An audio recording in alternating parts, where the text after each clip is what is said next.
Doctor صاحب آج کی نشست فضل الرحمان ان کے حوالے سے ان کی یاد میں تھی، تو سوال یہ ہے کہ سب کانٹیننٹ میں اور اسپیشلی پاکستان کی اگر ہم بات کریں تو مذہبی اس قدر جمہور ہے کہ یہ ایک نظام کی صورت میں اس کو تشکیل نہیں دیا گیا. بڑی بڑی فکر اور دانش یہاں پہ آئی، مولانا عبید اللہ سندھی، ابوالکلام آزاد، اور آج کی جو نشست ہے، تو آپ کیا سمجھتے ہیں کہ ایسا کیوں ہے کہ اتنے بڑے لوگ بھی تو یہاں پہ آ گئے، لیکن پاکستان ہی کی اگر بات کریں تو یہ بطور نظام رائج کیوں نہیں ہو سکا؟ مذہبی جو ایک بیانیہ ہے یا پرانی جو فکر ہے یا اسلامی یا دینی جو یہ سیاسی نظام کے طور پہ متعارف کیوں نہیں ہو سکا پاکستان میں؟ بسم اللہ الرحمن الرحیم. دیکھیں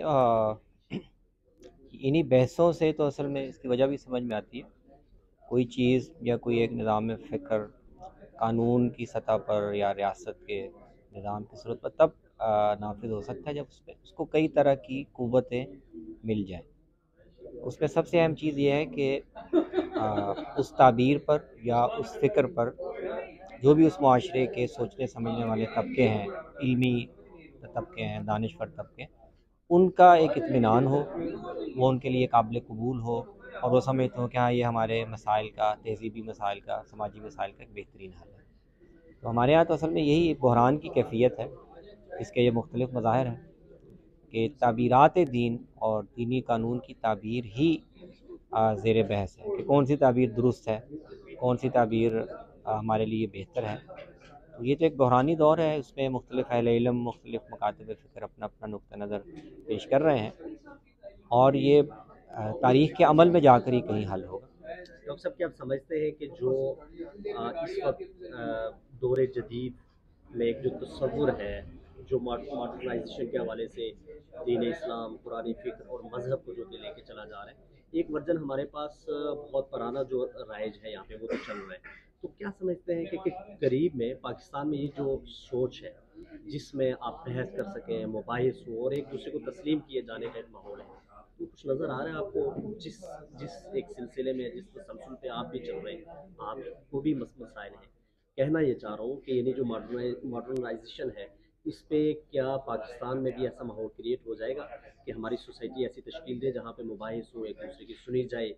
اور فاشزم ختم ہو جائے، مذہبی فاشزم جو ہے؟ جی وہ تو میرے خیال میں آہستہ آہستہ یہ آپ کہیں کہ اتفاق ہو جائے اور ساری چیزیں بہت ٹھنڈے دل سے آرام سے سنی جائے، بات کی جائے، یہ شاید ممکن نہیں ہوتا.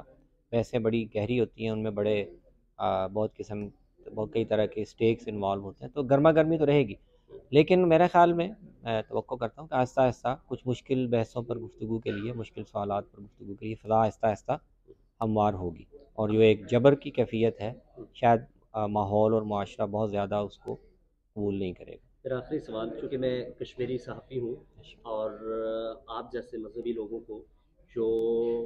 ہمارے سوالوں کو سننے کا جواب ہمیں یقیناً امید ہوتی ہے کہ ملے. مسئلہ کشمیر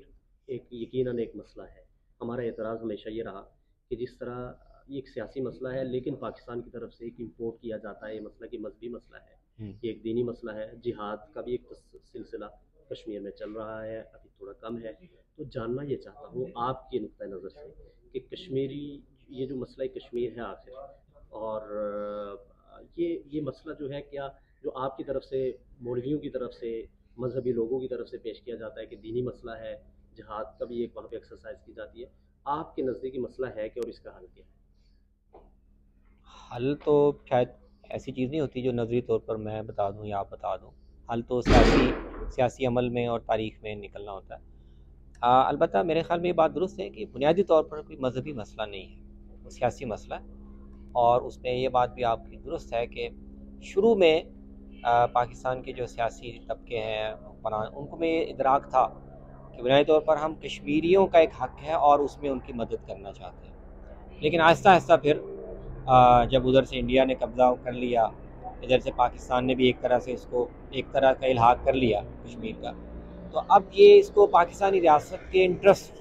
اور اس کے فائدے کے پہلو سے اور انڈیا کے ساتھ ہماری جو تعلقات کی ایک ایکویشن ہے اس کی نظر سے دیکھا جا رہا ہے. افسوس کی بات یہ ہے کہ جو کشمیریوں کا اپنا پوائنٹ آف ویو ہے یا ان کا انٹرسٹ ہو سکتا ہے وہ اس میں دب گیا. یہ بات آپ کی ٹھیک لگ گئی.